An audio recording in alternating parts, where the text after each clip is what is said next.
Halo, Assalamualaikum warahmatullahi wabarakatuh. Balik lagi di Wijaya Stuti Vlog Channel. Kali ini kita mau ngomongin soal Idul Adha. Yes, hari ini tepat jatuh di tanggal 10 Zulhijjah tahun 1442 Hijriah. Tahu nggak guys kalau di 10 Zulhijjah 1442 Hijriah ini kita semua seluruh umat muslim di Indonesia dan dimanapun berada memperingati hari ini sebagai hari Idul Adha atau yang dikenal dengan Idul Kurban. Idul Kurban itu apa sih?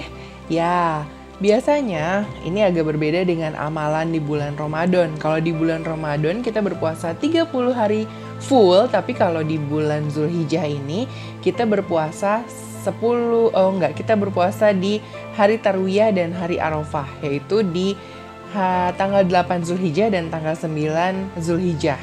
Konon untuk yang tanggal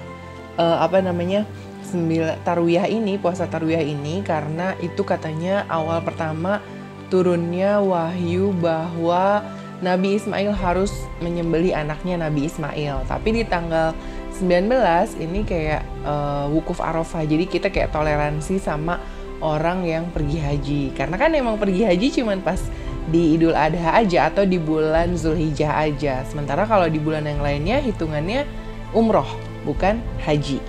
Nah, terus ya, ini tuh kenapa kita sebaiknya berpuasa di tanggal 9 Zulhijjah? Yes, karena menurut Rasulullah Shallallahu Alaihi Wasallam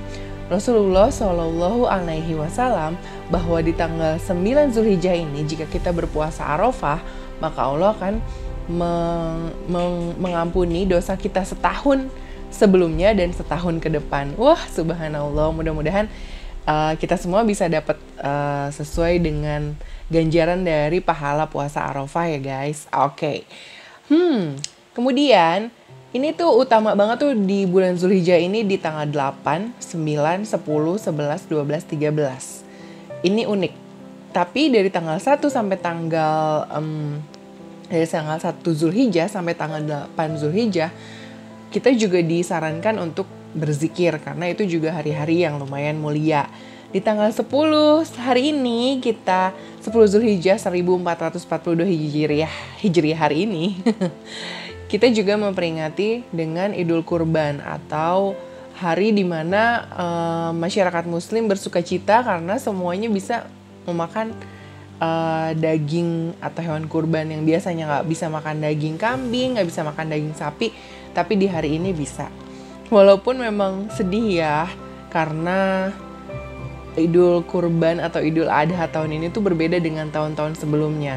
Di saat semuanya bisa berkumpul bersama keluarga di Idul Adha tahun sebelumnya, terus udah gitu bisa sholat Id berjamaah di lapangan. Tapi di tahun ini semuanya harus disabar-sabarin untuk stay at home aja, ngelakuin semuanya di rumah aja kecuali potong hewan kurban ya.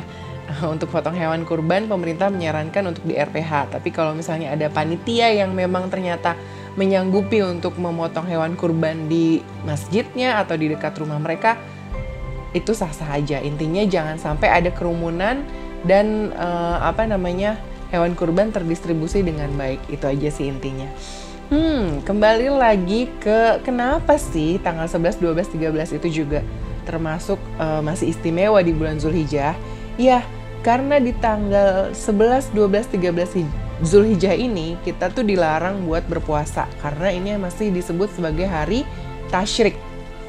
Hari tasyrik itu adalah hari di mana kita masih bisa menyembelih hewan kurban. Jadi buat yang kira-kira aduh rezeki aku pas tanggal 10 Zulhijjah tuh belum ada gitu. Aku baru ada tuh pas tanggal 11, 12 atau 13 Zulhijjah. Is okay. Jadinya kalian masih bisa menyembelih hewan kurban kalian di tanggal 11, 12, dan 13 ini. Nah, kita sekarang balik ke kisah awal dari kenapa akhirnya jadi harus menyembelih hewan kurban. Tahu dong, semua umat Islam pasti udah kenal nih sama Nabi yang satu ini. Harusnya sih, ada Nabi yang bernama Nabi Ibrahim alaihi salam. Nabi Ibrahim ini pertama menikah dengan Siti Sarah. Terus kemudian dia menikah dengan Siti Hajar. Siti Sarah ini untuk bisa sampai mendapatkan anak si Nabi Ismail ini tuh luar biasa lamanya.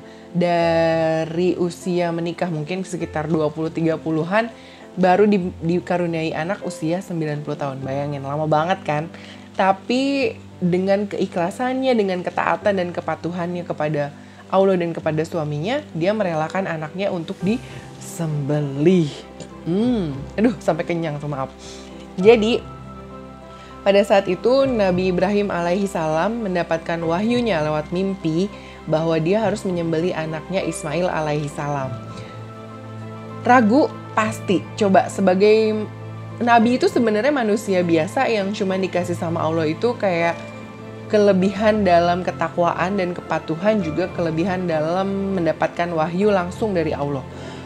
Nah, Nabi Ibrahim ragu sebagai manusia juga, dia apa iya ya gue harus ngebunuh anak aku gitu, sementara ngedapetinnya tuh susahnya luar biasa ya kan. Tapi terus dia pikir, oke, aku akan coba ngobrol dulu sama anakku Ismail alaihi salam mengenai mimpi yang didapat. Akhirnya berbicaralah Nabi Ibrahim alaihi salam ke anaknya yang bernama Nabi Ismail. Anakku, aku bermimpi bahwa semalam itu aku diminta oleh Allah untuk menyembelihmu. Apakah kamu bersedia, anakku? Ini ya, jadi dari sisi sini juga Nabi Ibrahim tuh sudah mengajarkan gak main gak main asal Ismail, kamu datang, besok aku sembelih gitu. Gak ada ceritanya kayak gitu. Tapi kelembutan seorang ayah kepada anaknya yang bilang, nak, ayah dapat mimpi kalau ayah akan menyembelih kamu sebagai tanda ketakwaan ayah kepada Allah. Dia nanya sama anaknya, apakah kamu bersedia? Nah, berarti kan maksudnya ada komunikasi yang baik ya antara ayah dan anak di sini. Tentunya karena Ismail juga sangat bertakwa dan patuh kepada Allah Subhanahu wa taala, Ismail alaihi salam dengan lantang dia sebutkan, kalau memang mimpi itu datang dari Allah, wahai ayahku, ikutilah. Maka akhirnya keesokan harinya Nabi Ismail dan Nabi Ibrahim berangkat ke satu bukit untuk menyembelih anaknya. Anaknya sudah diikat, layaknya kalau kamu ngelihat hewan kurban sekarang diikat. Nabi Ismail tuh udah diikat sedemikian rupa. Sudah mau mulai bilang Bismillahi Allahu Akbar, mau sembelih anaknya, tiba-tiba setan datang. Terus kata setan, hai Ibrahim, ngapain kamu nyembelih anak kamu? Kan kamu dapetnya juga susah. Udah, nggak usah disembelih. Allah juga nggak tahu. Astagfirullahalazim, katanya. Langsunglah kejadian itu diperingati sebagai kejadian lempar jumroh. Saat itu juga Nabi Ibrahim alaihissalam melempar 3 kali dengan batu kepada setan tersebut. Bismillahi Allahu Akbar, Bismillahi Allahu Akbar, Bismillahi Allahu Akbar. Dan kalau kalian tahu ada 3 tempat jumroh, dan itu adalah 3 tempat di mana Nabi Ibrahim digoda oleh setan untuk memberhentikan kejadian memotong atau menyembelih anaknya sendiri. Makanya di waktu lempar jumroh itu kan ada 3 tempat yang kita datengin untuk lempar pakai batu kerikil. Anak-anak SD nih kalau misalnya suruh, atau anak-anak TK suruh praktek lempar jumroh, mereka seneng banget karena mereka harus kumpulin kerikil banyak, terus mereka sambil ngelempar 10 kali Bismillahi Allahu Akbar, lempar pakai kerikil. Nah, ini suka banget nih anak-anak. Tapi ternyata kisahnya dulu seperti itu. Sampai akhirnya lah tibalah si Nabi Ibrahim ini di bukit yang sudah ditentukan oleh Allah Subhanahu wa taala.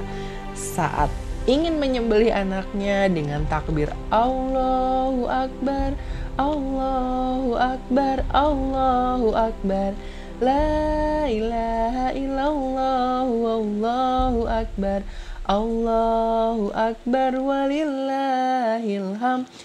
Dia berusaha seperti itu. Bismillah ya Allah, semoga apa yang saya lakukan ini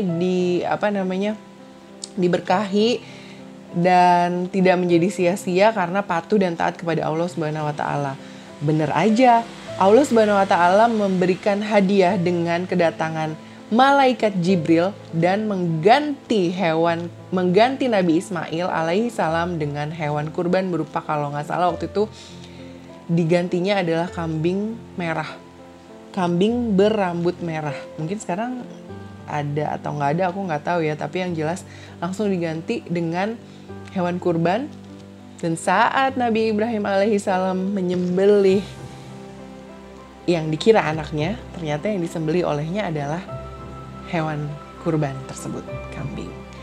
Jadi Idul Adha itu sebenarnya maknanya adalah mengorbankan. Apakah kita bisa taat kepada Allah, taat dan patuh kepada Allah, karena bahwasanya semua yang kita miliki nih di dunia ini nih, dari mulai anak, harta, kekayaan, semuanya itu udah cuman dipinjemin doang, karena nanti bakal semuanya itu akan dikembalikan lagi ke pemiliknya, ke Allah Subhanahu wa taala. Jadi ibaratnya nih, kalau aku boleh ngutip caption dari Meisya Siregar hari ini adalah, kita nih bagaikan kayak Ibrahimnya, sementara harta dan kekayaan yang kita miliki itu adalah Ismailnya. Oke, sampai ketemu lagi di Wijaya Stuti Vlog Channel. See you when I see you. Sampai ketemu di episode berikutnya, dan jangan lupa subscribe, dan kalau bermanfaat boleh di-share ke orang yang lain ya. Oke, see you when I see you, bye.